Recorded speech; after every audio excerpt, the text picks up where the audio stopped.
I'm on my way to visit Owen, the oil rig. And since it's an official visit, I have to wear my official harbor master's uniform. Now, all I need now is my official cap here. And... it is winter. I'll bet it'll be chilly out there. Maybe I should wear my earmuffs instead of my official cap. No. They're not really part of my official uniform. What should I do? I know what Hank would say. See, one time Hank was supposed to do something and... Now, let me tell you that story. It was a beautiful winter day, and all the tugs were up early, full of beans and barnacles. Feeling the faraway warmth of the brilliant sun and the cool sea breeze on their faces made the tugs happy. Now, when the tugs are happy, they're always a bit noisy. "Tug of war!" shouted Theodore. All the tugs began pulling against each other with their tow rope to see who was the strongest, blowing their whistles and shouting as loud as they could. "Can't pull me!" George called to Theodore and Hank. "Can so!" squealed Theodore with delight. "It's fun!" called in Hank. "It's fantastic!" hollered Theodore. "It's noisy!" Who said that? The tugs all looked around. It was the dispatcher. "You tugboats are being very noisy," he repeated in a grumpy voice. "I was sleeping, but your loudness woke me up. From now on, I would like everyone to be quiet." And with that, the dispatcher went back to sleep. "Everyone?" said Hank. "Wow." "Shh," said all the tugs.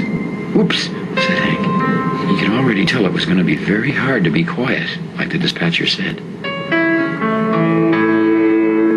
Later that same day, George and Theodore set off on a special job. They had to move Owen the oil rig to the repair yard across the harbor. Now, Owen has to be moved at night. That's because he's so big.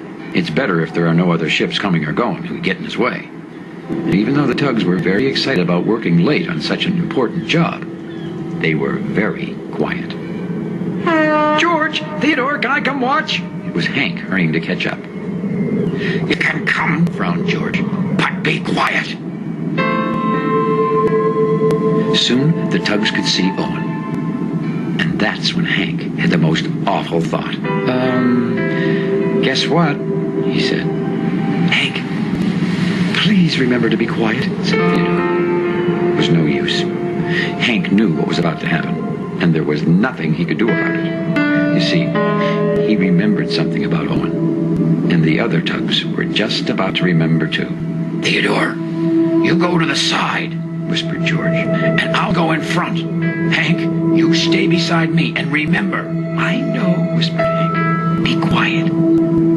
The tugs glided silently to their places, ready to begin moving Owen. George smiled. Everything was nice and quiet. "Hello there, tugboats!" someone roared. It was Owen, the giant oil rig. "Sure is good to see you. Yes, sirree, Bob," shouted Owen in his loud voice. Actually, Owen always talks in a loud voice. Very, very loud. "Gonna be moving me to the repair yards, huh, tugboats? Well, that's terrific. Terrific." Owen's big voice bounced off the other side of the harbor and rumbled right back at the tugs, just like thunder. "I tried to tell you," said Hank to the tugs. "Owen is very loud," frowned George. "Say, what's everyone whispering about?" yelled Owen. "The dispatcher wants everyone to be quiet, Owen," Theodore said softly as the tugs set off. "Oh!" roared Owen. "Quiet? Well, that seems great. Great! Yes, sirree, Bob! Nothing like a little peace and quiet." Well, Owen didn't say another word. The tugs were very glad that Owen had decided to be nice and quiet.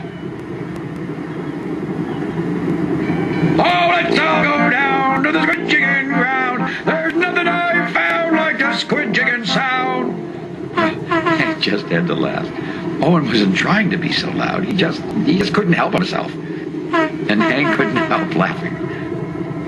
"Hank," Theodore said hotly, "it's not funny." "Oops," roared Owen. "Forgot to be quiet again. Well, from now on, I'll be as quiet as a sea cabbage. No, I'll be as quiet as a goldfish. A potato." Owen went right on, and the more he named things, the louder his voice got. And the louder his voice got, the louder Hank laughed. Hank, grumbled George finally, you're being too noisy. You can't watch us anymore.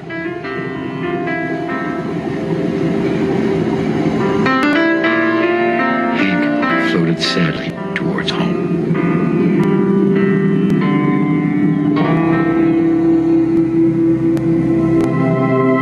Now by this time, a thick pea-soup fog was rolling into the harbor on the cold night air. And with the darkness coming on, it was getting harder and harder to see.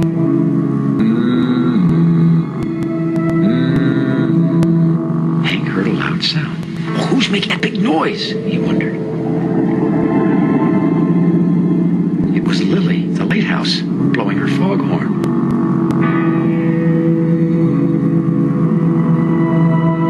Hank raced as fast as he could toward Lily. Lily, huffed Hank. The foghorn said we have to stop making noise. I mean, the dispatcher said we have to stop making foghorns. Hank was so excited he couldn't speak properly. But Lily kept right on blowing her foghorn. Oh, I have to do something to make Lily listen, he thought. He made strange faces. Finally, Hank floated backwards, rattled his anchor, rolled his eyes, and went straight towards Willie's Island. Well, Lily was so worried about Hank that she stopped blowing her foghorn. Hank, said Lily, I can't stop blowing my foghorn. It's foggy out. I have to warn ships and boats away from the sharp, dangerous rocks on Willie's Island. It's my job. Now, at the very moment when Lily stopped blowing her foghorn, the tugboats were pulling Owen closer and closer to Willie's Island and the sharp, dangerous rocks. Owen let out a thunderous yawn. Well, tugboats, he bellowed. Looks like this is going to take a while. I may as well get me some shut-eye. Sleep tight. Don't let the barnacles bite. And with that, Owen snapped off his big bright lights and went to sleep. At last, it was quieter and darker.